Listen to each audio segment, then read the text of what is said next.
వంటి వాడు ఈ తరం వాడు ఎవడైనా హోటల్కి వెడితే, ఎప్పుడో తప్ప హోటల్కి వెళ్ళడం అలవాటు లేని వాడు హోటల్కి వెడితే ఒక సహాయకుడిని తీసుకెళ్లవలసి ఉంటుంది, బ్యాంక్ లో విత్డ్రాయల్ ఫామ్ రాసినట్టు. ఎందుకంటే వాడు ఇప్పుడు ఏమి చెప్పడు, మీకు ఓ కార్డు ఇస్తాడు, అది మీరు చదివారనుకోండి, అది ఏమిటో గోబీ మట్టర్, ఆలు పట్టర్, ఏదో లేకపోతే రోస్ట్ పన్నీర్, పన్నీర్ ఏమిటి, పులుసు ఏమిటి, పేర్లు ఏమిటి, ఏమిటో ఒక్కటి అర్థం కాదు. ఇటువాణ్ణి చూస్తే ఏదో తింటుంటాడు, అటువాణ్ణి చూస్తే ఏదో తింటుంటాడు, ఆ పేర్లా మనకి తెలియవు, అడిగితే బాగుండదు, వీడు ఎప్పుడు తినలేదులా ఉంది జీవితంలో అనుకుంటాడు.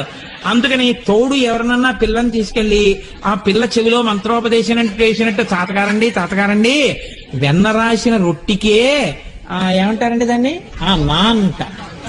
నాన్ అంటే లేనిది, నిన్ను లేకుండా చేసేయగలిగినది, కాబట్టి దాని పేరు నాన్. అటువంటి